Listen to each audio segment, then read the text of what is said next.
주시옵소서. 영혼의 양식 충만하게 채워주시고 영혼의 소생함 주시옵소서.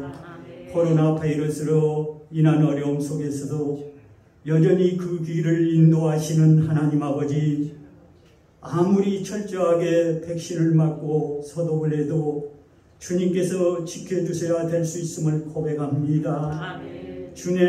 주님 은혜 없이는 아무것도 할 수 없음을 고백합니다. 이 땅 회복시켜 주옵소서. 치료하여 주옵소서. 영혼이 잘된 같이 범사가 잘되고 강건하기를 내가 간구하노라. 세상 만사 헛되지만은 다이다들 솔로몬 왕도 한때 부귀영화를 누렸던 그 왕도 전도다가 가로되 헛되고 헛되며 헛되고 헛되니 모든 것이 헛되도다고 하나님을 경외하고 그 명령을 지킬지어다고 고백한 것을 볼 수가 있습니다. 다음 주간은 고난 주간입니다. 그가 찔림은 우리의 허물을 인하며 그가 상함은 우리의 죄악을 인함이라. 겟세마네 동산에서 땀이 핏방울처럼 기도하실 때 제자들 잠든 것을 보시고 시험에 들지 않게 깨어 일어나 기도하라고 하셨습니다. 마음은 온 이로되 육신이 약하도다. 한 주간도 십자가 사랑 생각하며 깨어 회개하고 기도할 때입니다. 골고다 십자가 길에서 예루살렘 딸들아 나를 위해 울지 말고 너희와 너희 자녀들 위해 울라 하셨습니다. 오늘도 찬양 가사처럼 누군가 널 위해 기도하고 있네. 아버지 하나님, 저희들 누군가 위해 기도하게 하여 주시옵소서. 여호와 라파치로의 하나님, 이 시간 치료하여 주시옵소서. 병원에서 가정에서 가려 중인 모든 분들 능력을 손으로 치료하여 주시고 건강 회복될 수 있도록 하시옵소서. 말씀 전하실 목사님 기름 부어 사용하여 주시고 영육간에 건강하게 하시며 성령 충만한 은혜 주시어서 은혜의 시간 되게 하여 주시옵소서. 오늘도 어려운 환경 가운데 복음 전하고 있는 선교사님들 성령 충만함으로 함께하여 주시옵시고 지켜주시고 많은 동력자, 기도의 동력자 붙여 주시옵소서. 전 세계에게 아버지 전쟁 중에 있습니다. 평화 주시고 이 나라 이 민족 지켜 주시옵소서. 내가 너희에게 새 계명을 주노니 내가 너희를 사랑한 것 같이 너희도 서로 사랑하라는 예수 그리스도 이름으로 기도하옵나이다.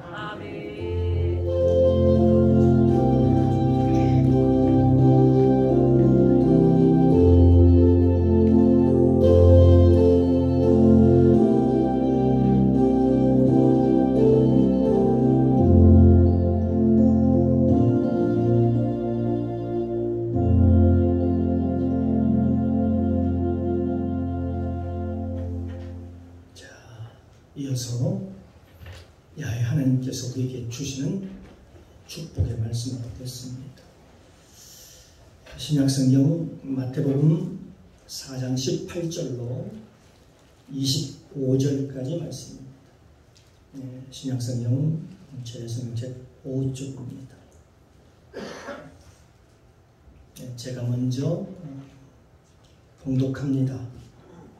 돌아가면서 함께 읽고 마지막 짧게 봉독에 올리도록 하겠습니다. 18절 제가 먼저 봉독합니다.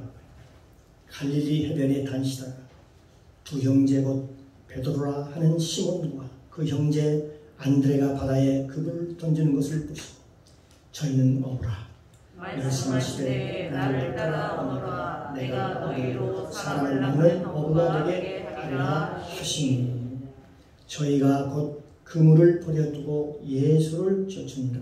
거기서 더 가시다가 다른 두 형제 곧 세베대의 아들 야고보와 그 형제 요한이 그 부친 세베대와 한 가지로 배에서 그물 깁는 것을 보시고 부르시니 저희가 곧 배와 부친을 버려두고 예수를 쫓으니라.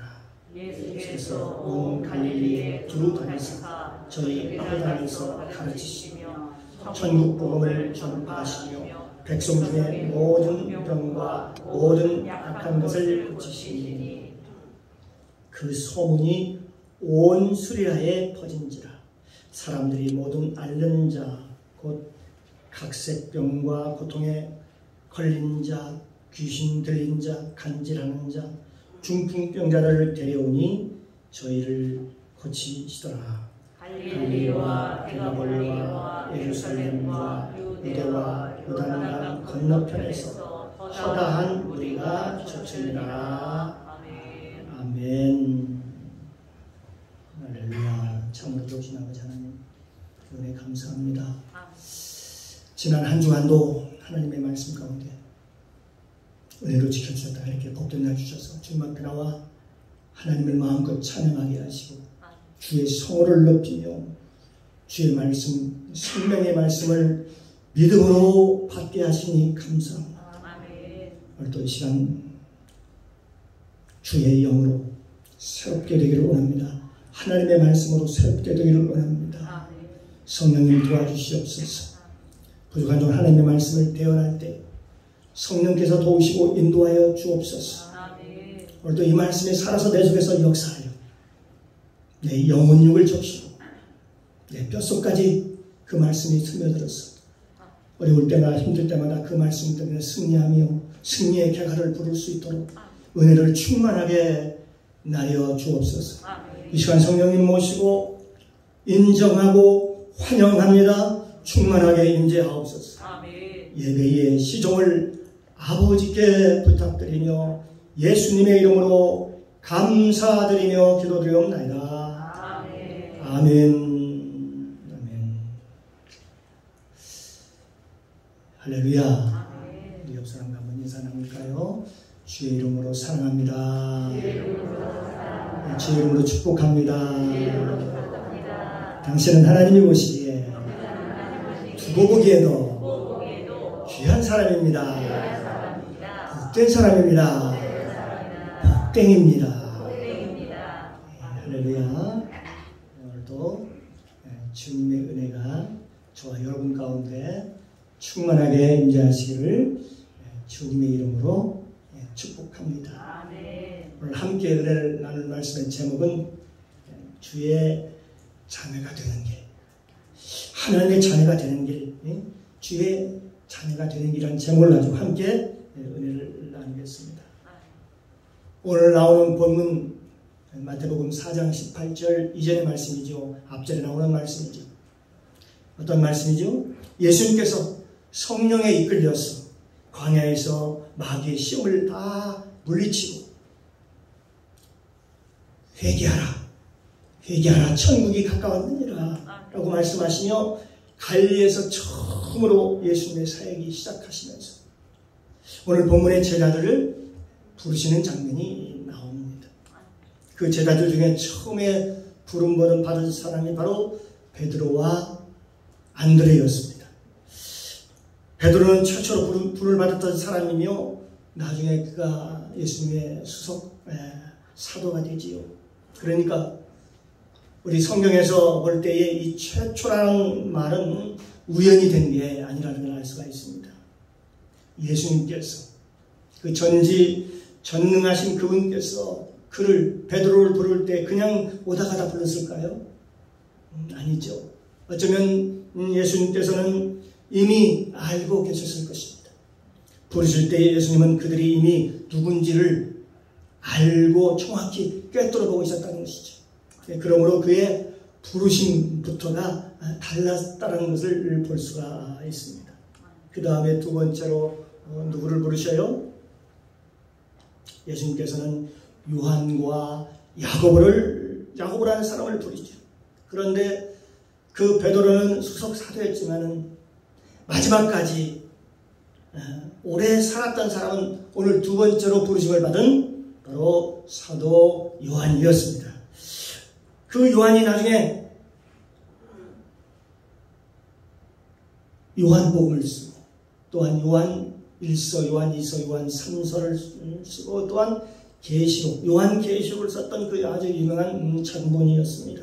나중에 그 요한이 얼마나 사랑이 많았던지 예수님께서 자기 동생들보다도 더 제자 요한을 더 믿었습니다. 더 사랑했습니다. 그래서 십자가에 달리실 때에 십자가상에서 요한아 네 어머니니라 그렇게 말씀합니다. 그러면서 예수님께서 자기 어머니 마리아에 대해서 이 사도 요한에게 부탁하는 걸 볼 수 있습니다.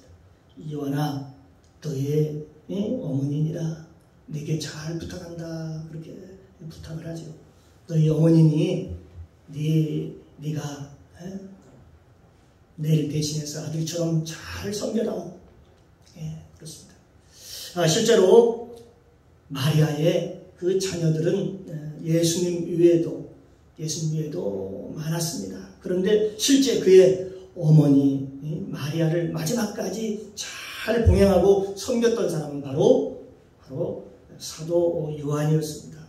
그렇게도 고생을 하면서 또 끝까지 그 어머니 예수님의 어머니를 자기 어머니로 모시고 살았던 사람이 바로 사랑의 사도인 바로 사도 요한이었습니다. 그래서 그 무덤을 보면 그 사도 요한의 무덤과 그 다음에 마리아의 무덤이 근처에 같이 있는 것을 볼 수 있습니다. 옆에 같이 있습니다. 마지막까지 요한이 마리아를 어머니처럼 섬기면서 살았던 그런 사람입니다. 바로 사랑의 사도였습니다. 이 요한이 두 번째로 부름을 받았지요. 그런데요, 이 제자들이 그 예수님의 부르심 속에서 똑같이 공통으로 나타나는 모습이 있습니다. 어떤 모습일까요? 하나같이 그들이 다 예수님께서 그들을 부르실 때에 즉시 곧바로 즉시로 순종했다라고 그렇게 말씀하고 있는 것입니다. 베드로는 고기를 잡다가 예수님께서 내가 너로 고기를 잡는 어부가 아니라 이제부터는 사람을 낳는 어부가 되게 하리라 그렇게 말씀하시자 그는 모든 것을 버려두고 즉시 곧바로 그를 따라 나서시죠. 그를 따라 나서 순종합니다. 제자들은 다른 생각이 전혀 없었습니다. 하나님께서 아셨겠지요. 예수님께서는 아마 그 마음을 이미 아셨겠지요. 그래서 아마 그를 부르셨겠지요. 그런데 그들의 반응은 즉시 곧바로 순종을 합니다. 이게 바로 베드로와 안드레도 마찬가지였고 또한 야고보와 요한도 그와 똑같았습니다. 요한은 물고기를 잡고 나서 그 부친과 함께 그 배에서 그물을 깃고 있었습니다.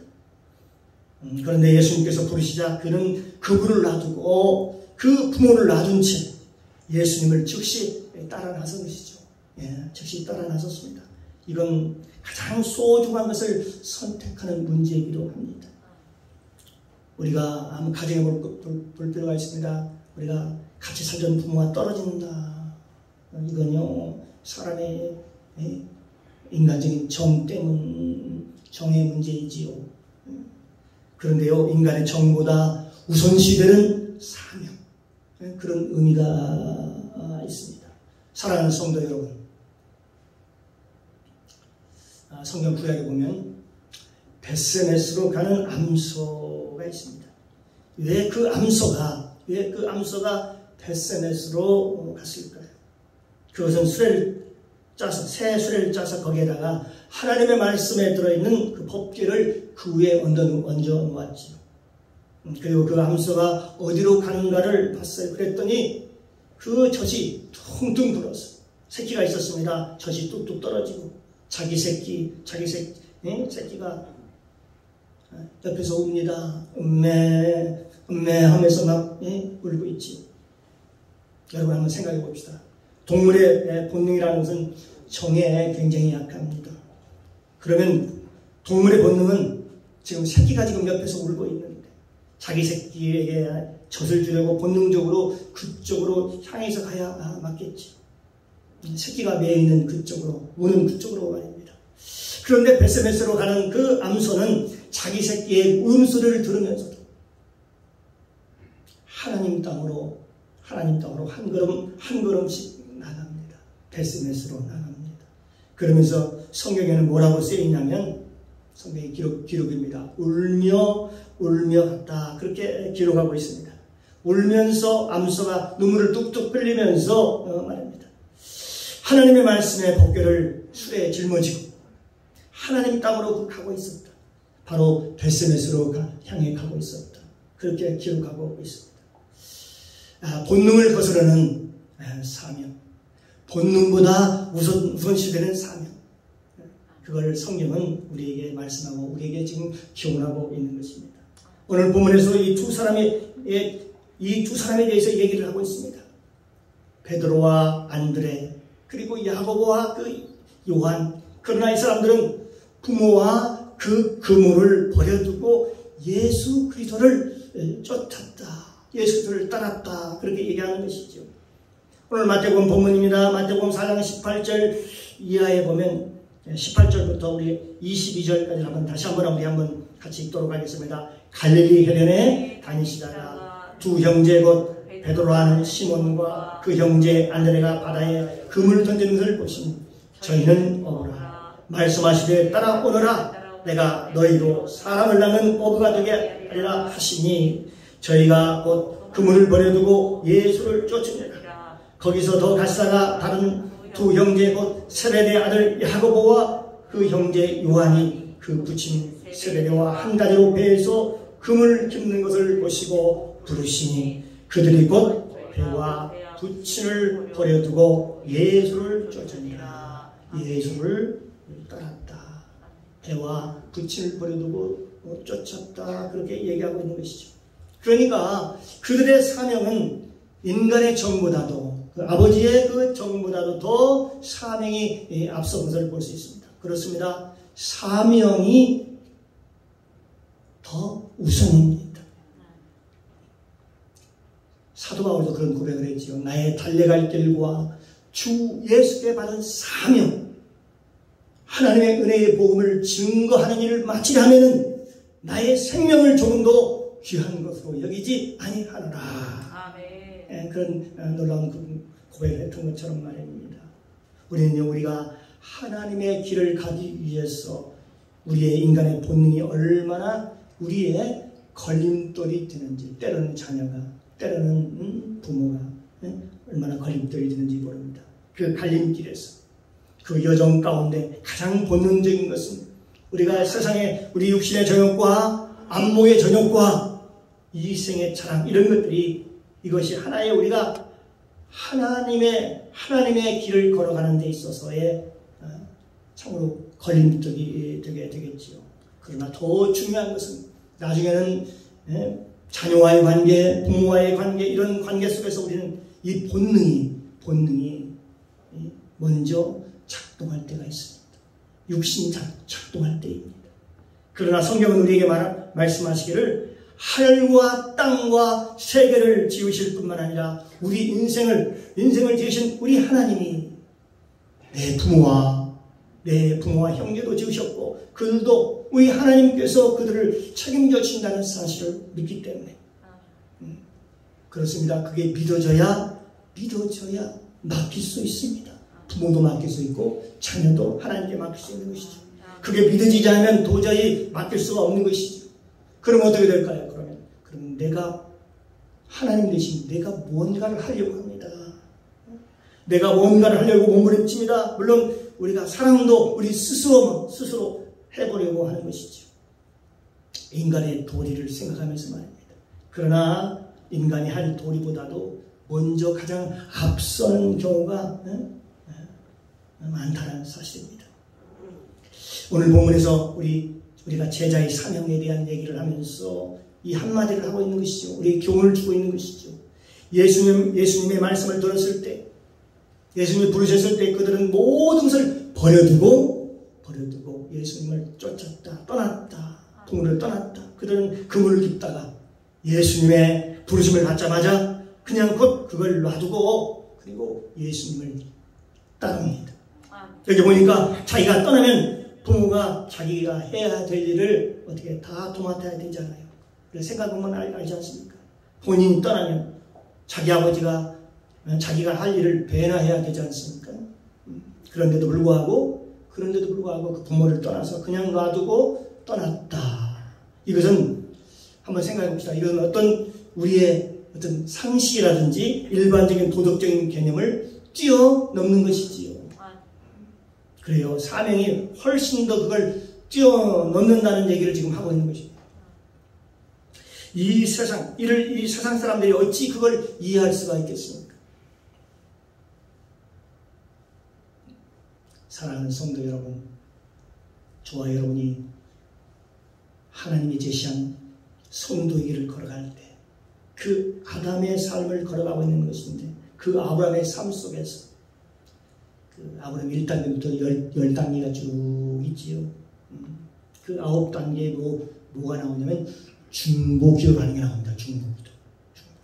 이 중보기도라는 것은 굉장히 중요한 것이지. 이 말은 무슨 말이냐? 하나님께 모든 것을 맡겼다. 네? 그런 의미입니다. 이제 하나님께 맡겨서 내가 기도하면 하나님이 역사하실 것을 믿는 거죠. 천사를 시키든지 아니면 다른 사람을 감동시키든지 아니면 환경을 변화시키든지 이제 하나님께서 내 삶을 주관하실 것이라는 걸 믿기 때문에 우리가 중보할 수 있는 것이죠. 하지만 그게 안 믿어지면, 그렇죠? 그게 안 믿어지면 어떻게 될까요? 하나님께 맡기지 못하고 내가 하려고 합니다. 그리고 어떻게 할까요? 기도하지 않습니다. 내가 하지요. 기도보다 훨씬 더 내가 더 앞서갑니다. 내가 뭔가를 해보려고 합니다. 그래서 오늘 이 사명자이라는 얘기를 하는 것입니다. 두 번째는 예수님의 사역입니다. 예수님께서는 첫 번째로 어떤 사역을 어떻게 하셨을까 하는 것입니다. 그 예수님께서 천국 복음 사역을 시작하셨는데 그 예수님께서 말씀을 전파하실 때를 잘 한번 보십시오. 뭘 전파했는지. 천국 복음을 전파했다. 이거니까 말씀하니까 천국 복음을 전파했다. 그렇게 딱 결론을 내리고 있습니다. 예수님께서 하신 말씀하신 그 복음은 이 세상의 기복식 신앙이 아니에요. 어떤 예수 믿고 젊고 잘 살고 하는 그런 것에 초점이 맞춰져 있지 않습니다. 예수님께서 전파하신 것은 천국 복음을 전파하셨습니다. 이건 참으로 기쁜 소식이지. 오늘 마태복음 4장 23절에 보면 예수님께서 온 갈릴리에 두루 다니사 저희 회당에서 가르치시며 천국 복음을 전파하시며 뭘 전파하시며? 천국 복음을 전파하시며 백성 중에 모든 약함과 모든 병과 모든 약한 것을 고치시니라고 말씀하고 있습니다. 사랑하는 성도 여러분, 그 다음에 이 천국 복음은 무엇일까요? 여러분, 예수 믿으면 복 받습니다. 이게 천국 복음일까요? 그때 보면요, 그 당시에 상황을 보면 압니다. 예수님께서도 이 천국 복음을 전파할 때에 말씀을 전할 때 아직요 예수님이 십자가에 달리기 전이니까요. 그때가 십자가에 달리기 전에 그 말씀하셨습니다. 그런데도 불구하고 예수님은 천국 복음이라고 얘기하고 있는 것입니다. 내가 지금 천국 복음을 너희에게 전한다. 그렇다면 예수님께서 우리를 위해서 십자가에 달리셔서 그의 피로 우리의 허물과 죄를 다 씻어주셨다. 그리고 그분은 3일 만에 부활하시고 죽음과 사망의 권세를 다 이기셨다. 저와 여러분도 예수 믿으면 다 사망 권세를 이기고 죄 씻음을 받습니다. 예수님이 그 당시에 그걸 전했을까요? 예수님이 십자가를 지기 전인데 말입니다. 아니죠. 그렇다면 예수님께서 전한 이 천국 복음은 과연 무엇이겠습니까?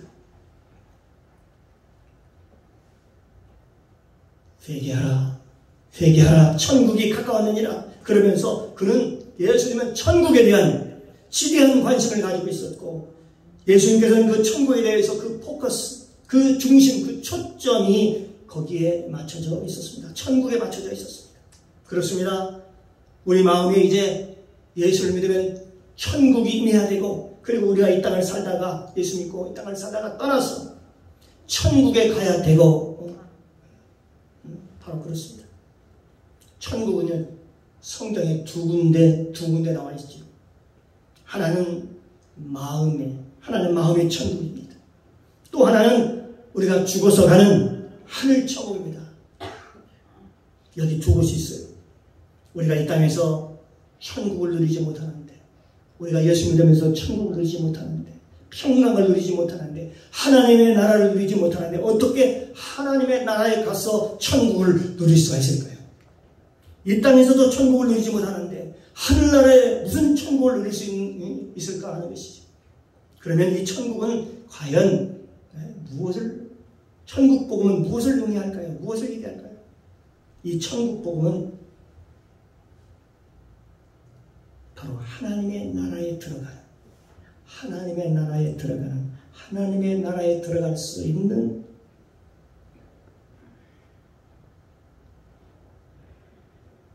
복음이었습니다. 하나님의 나라에 들어갈 수 있는 길이었습니다. 예수님께서는 하나님 나라에 들어갈 수 있는 길을 우리에게 제시하고 있습니다. 그래서 하나님이 천국 복음을 선포하시고 마태복음을 보면 나중에 바로 그 이어서 무슨 얘기가 나오냐? 바로 예수님께서 천국 복음을 선포하시고 마태복음 5장 1절부터 이게 나옵니다. 아주 중요한 얘기죠. 산상수훈의 얘기인데 그게 뭘까요? 바로 팔복이라고 하는 팔복. 여러분 많이 들어보셨습니다. 팔복. 천국 복음을 팔복이라고 얘기하는 거예요. 그런데 여러분 자세히 보십시오. 이 마태복음 5장 산상수훈의 팔복은 이 복음이 서로 연결되어 있다는 것입니다. 즉 8단계로 단계적으로 서로 연결되어 있더라. 그래서 첫 번째 어디서부터 시작합니까? 마음으로부터 시작합니다. 심령으로부터 시작합니다. 바로 심령 천국을 얘기하는 것이죠. 그래서 그 다음에 마지막 단계, 8번 단계는 바로 저 하늘의 천국으로 말입니다. 이것은 마치 구약 전체를 마치 축약시켜 놓은 것 같은 그런 느낌을 받습니다. 이것은 마치 천국에 들어가는 과정을 단계적으로 과정을 기록해 놓은 것과 또 그렇습니다. 어떤 사람들이 팔복에 대해서 이렇게 얘기합니다. 심령이 가난한 자는 복이 있나니, 그러면서 이 심령은 우리의 빈 마음이다. 무슨 마음이다? 우리의 빈 마음이다. 뭐 다양하게 얘기하는데 첫 번째 심령 천국부터 시작해서 마지막 하늘 천국 단계적으로 연결되어 있다는 걸 볼 수가 있습니다.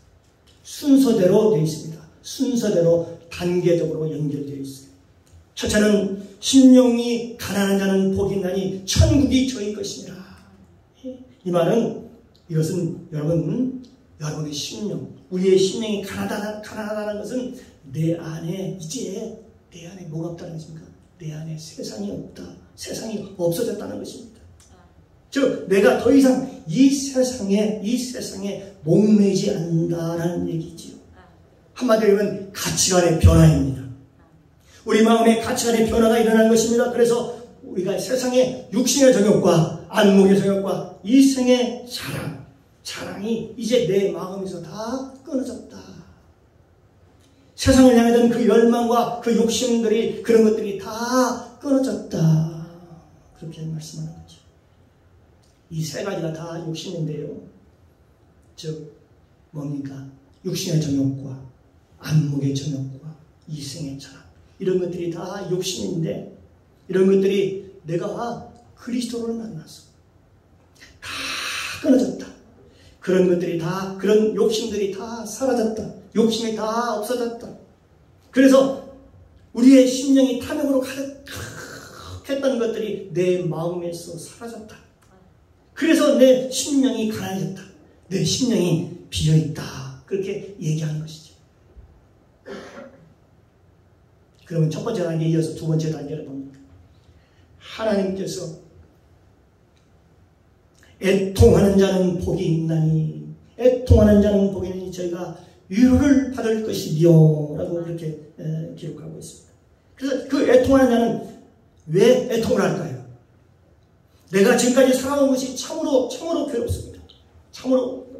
내가 정말 잘못 살아왔구나. 내가 세상을 버리고 나니까 이제 내가 진짜를 알고 나니까, 진짜 예수님을 만나고 나니까, 예수님을 알고 나니까 내가 지금까지 잘못 살았구나 라고 하면서 애통하며 슬퍼하며 회개하고, 그걸 애통이라고 하는데요. 저희가 그럴 때, 저희가 애통을 할 때, 하나님 앞에 애통할 때 저희가 위로를 받을 것이요. 여기서 위로라는 뜻은요, 바로 성령이라는 의미입니다. 이 성령이라는 뜻은요, 위로자라는 의미가 있고요, 또 상담자라는 의미도 있고요, 보혜사라는 의미도 있고요, 가르친다, 다 이런 위로자 성령을 의미하는 것입니다. 그런데 위로자는 누구냐? 오직입니다. 하나님만이, 성령 하나님만이 내 위로자가 되신다, 그런 뜻입니다. 그래서 내가 예수를 믿고 이제 세상에 가치를 두지 않고 이제는 천국의 소망을 두니까 내 마음은 천국이 되었고, 내가 지난날을 생각해 보니까 너무 슬프고 지난날이 참으로 안타깝고, 그러니까 회개하고 애통하면서 하나님께 눈물을 흘리면서 그 앞에 나가니까 하나님이 성령이 오셔서 위로를 해주시다는 것입니다. 성령의 위로라는 말 들어보셨죠? 그 다음 세 번째 단계는 뭡니까? 온유한 자는 복이 있나니 저희가 땅을 기업으로 받을 것이.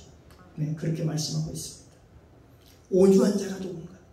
여러분 어떻게 온유한 자 할 때 뭐가 떠오릅니까? 내가 지금까지 하나님의 자리에 하나님이 되어서 내가 살았구나. 그래서 이 온유라는 것은요, 무슨 뜻이냐? 내가 하나님의 자리에서 내려오는 삶을 의미하는 것입니다. 온유가 뭐라고요? 하나님의 자리에서 내려오는 것을 온유라고 얘기해요. 이 온유의 의미는 우리가 국어사전에서 마음이 너그럽고 이해심이 많은 그런 의미가 아닙니다. 그런 의미가 아니에요. 그것은 단지 유교적인 용어일 뿐입니다. 우리가 국어사전에서 나오는 그 유교적인 용어가 바로 그런 의미지요. 그런 뜻이지요. 그러나 성경의 히브리어에 나오는 이 온이라는 의미는 바로 하나님의 자리에서, 내가 하나님의 자리에서 내려온 사람, 이걸 온이라고 얘기합니다. 이 세상에 또 지면에서 이 땅에서 온유한 사람 두 사람을 얘기하는 성경에서 얘기하고 있습니다. 한 사람은 구약의 모세입니다. 또 한 사람은 누굴까요? 또 한 사람은 신약의 예수님입니다. 지면에서 가장 온유한 사람이 모세였다. 지면에서 온유함이 승한이다. 그렇게 하면서요, 그렇게 얘기하고 있죠. 그런데 신약에서는 나는 마음이 온유하고 겸손하니 나의 멍에를 메고 내게 배우라고 하신 그 예수님.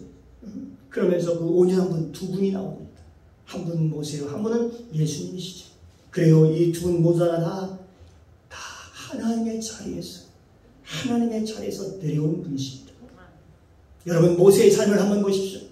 수많은 사람들이 문제가 있을 때 모세에게 달려들어서 이거 분내고 막 사람들이 돌멩이를 쳐들고 던지고, 그래도 모세가 대항하는 거 봤습니까? 오직 모세는 그 시간에 기도하고 있었습니다. 홍해숫가에서도 기도하고 있었고, 마라의 쓴물에서도 기도하고 있었고, 무리바에서도 기도하고 있었고, 가데스 바네에서도 기도하고 있었고, 모세는 언제나 하나님 앞에 무릎을 꿇고 기도하는 사람이었다는 것입니다.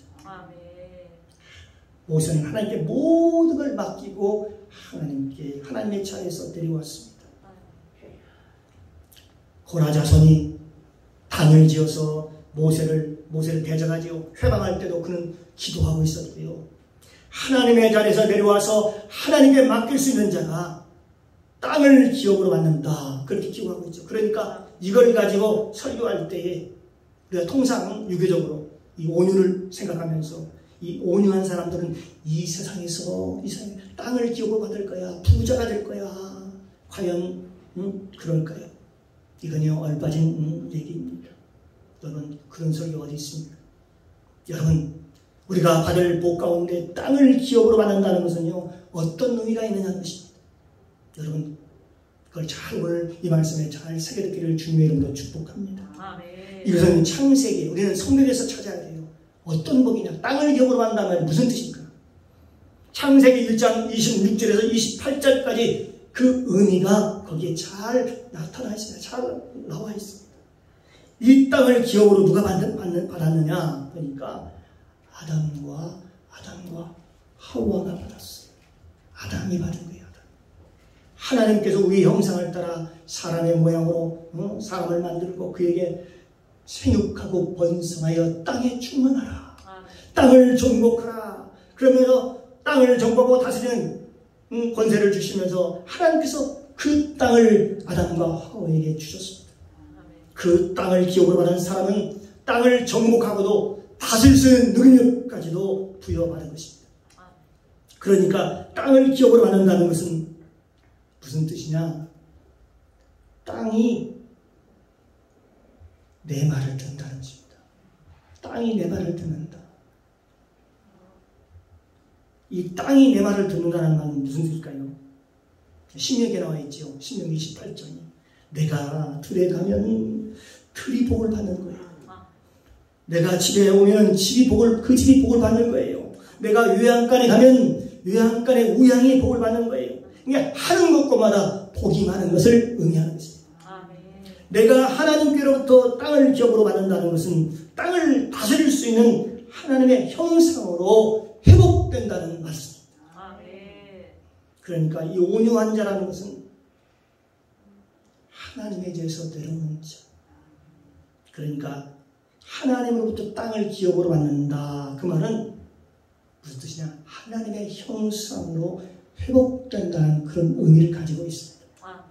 사랑하는 성도 여러분, 저와 여러분이 하나님의 형상으로 회복되면 하나님께서 예수님에게 주셨던 하늘과 땅의 모든 권세를 받게 되는 것입니다. 그 의미는 바로 땅을 기업으로 받는다는 얘기입니다. 저 모세가 온유하니까 어떻게 됐어요? 홍해수가 말을 듣는 거예요. 홍해수가 갈라지잖아요. 여러분, 마라의 쓴물이 모세의 말을 듣는 거예요.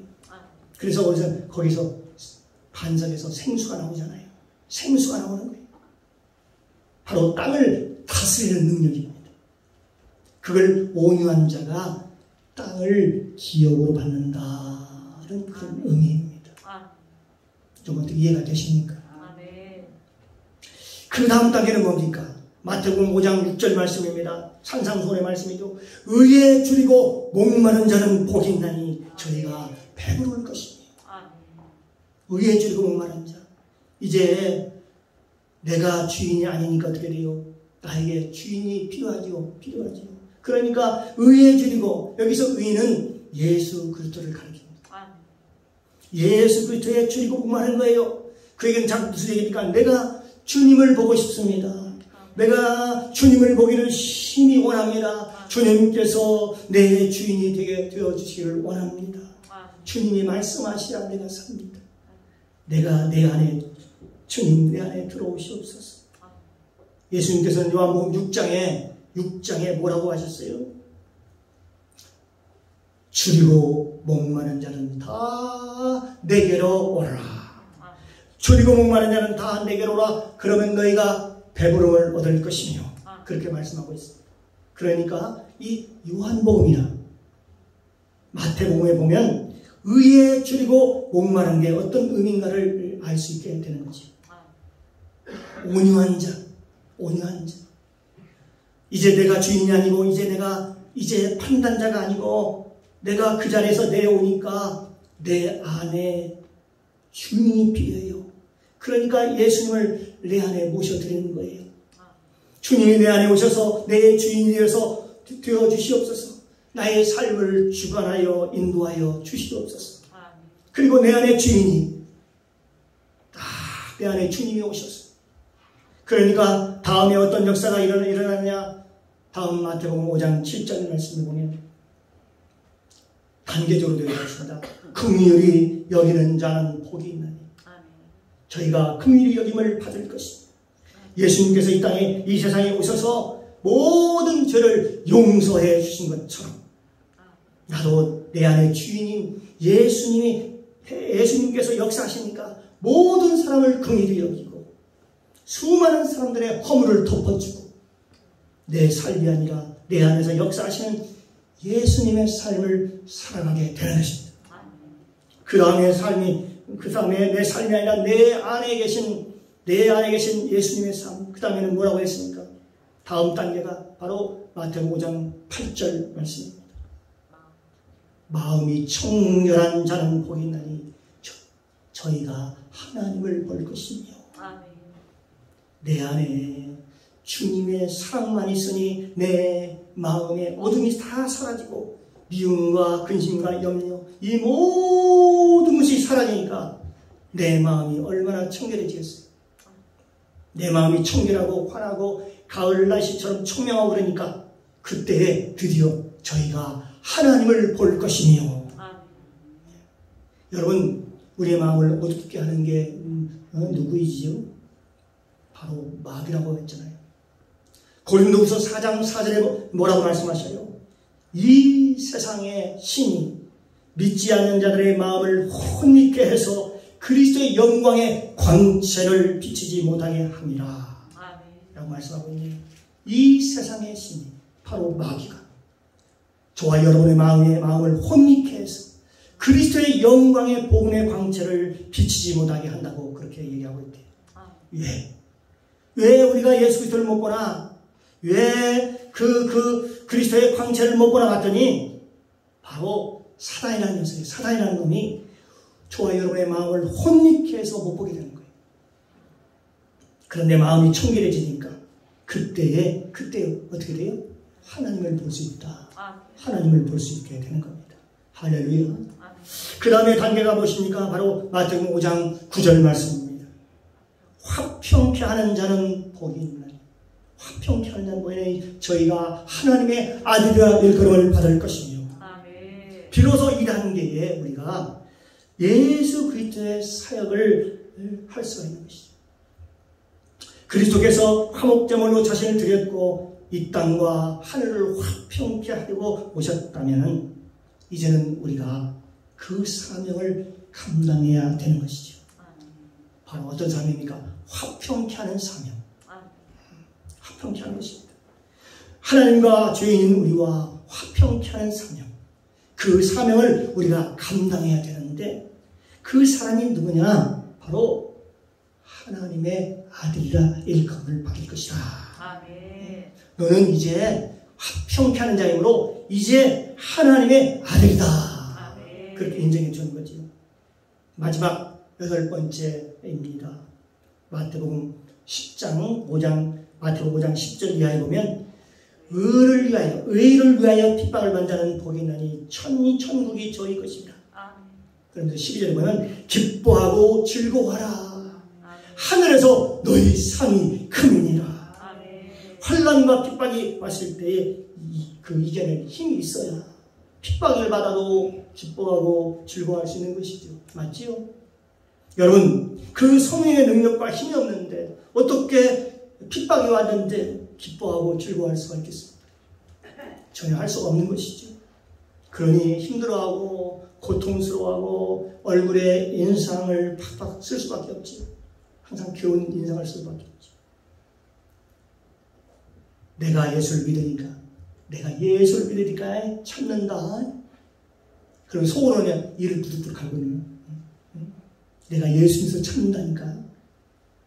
실제로 마음에서 화평한 마음으로 그 사람을 용서해야 되는데 내가 예수를 믿으니까 참는다는 거죠. 예. 기쁨은 사라지고 얼굴에 오만상을 다 찌푸려요. 그리고 그 눈으로 땅할 총을 다 쏘고 그렇죠. 여러분, 성경에 뭐라고 그랬어요? 핍박을 받을 때 어떻게 하고 있습니까? 핍박을 받을 때 기뻐하고 즐거워하라. 한번 따라합니다. 기뻐하고 즐거워하라. 하늘에서 너희 상이 크니라. 하늘에서 너희의 삶이 큽니다. 바로 이게 천국 복음입니다. 예수님께서 천국 복음을 전파하사, 그러니까 이 천국 복음이 도대체 뭐지요? 오늘 이 말씀을 오늘 깊이 깨달으면 큰 복이 됩니다. 아, 내가 예수 믿고 복 받으라는 얘기구나. 이겁니까? 그거 아닙니다. 그게 천국 복음이 아니에요. 이 천국 복음은 믿는 자가, 저와 여러분이 하나님의 자녀가 될 수 있는, 하나님의 자녀가 될 수 있는, 천국에 들어갈 수 있는 자녀가 될 수 있는 길인 것입니다. 천국에 들어갈 수 있는 길이라는 말입니다. 그걸 예수님은 천국 복음이라고 말씀하시는 거예요. 이 천국 복음은, 이 팔복은 이처럼 단계적으로 되어 있습니다. 단계적으로. 한 단계, 단계적으로 순서적으로 되어 있어요. 그러면서 우리에게 뭘 가르쳐줘요? 천국으로 가는 길을 가르쳐주고 있어요. 예수님이 말씀하신 그 길, 팔복을 첫 번째 단계부터, 첫 번째 뭡니까? 심령초부터 이루라는 것입니다. 이 땅에 살면서 먼저 천국을 맛보라는 것입니다. 하나씩 단계적으로 천국 단계적으로 따라가야 그 1단계, 2단계, 3단계에서 8단계까지 그 따라가야 마침내 하나님의 백성, 천국의 백성이 되고, 즉 진정한 하나님의 자녀가 되어서 넉넉히 천국에, 하나님의 나라에 들어가게 되는 축복을 받게 될 줄로 믿습니다. 자, 우리 모두 다 이런 놀라운 축복을 받기를 주님의 이름으로 축원합니다. 기도합니다.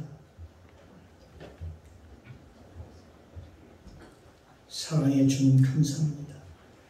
예수님이 부르실 때 제자들은 예수님의 말씀에 즉각 순종하여 모든 것, 즉 배와 부채를 버려두고 예수님을 쫓았듯이 우리도 하나님의 말씀에 즉각 순종하여 믿음으로 따르고, 믿고 따르고 진정한 하나님의 주님의 자녀가 되어 천국 백성이 되게 하여 주옵소서. 이처럼 예수님의 말씀인 팔복, 산상수훈의 팔복과 천국 복음을 깨달아 이 땅에서도 천국을 누리며 또한 새 하늘과 새 땅을 바라보고 능력 있는 복된 삶을 살게 하여 주옵소서. 감사드리며 예수님의 이름으로 기도드리옵나이다. 아멘.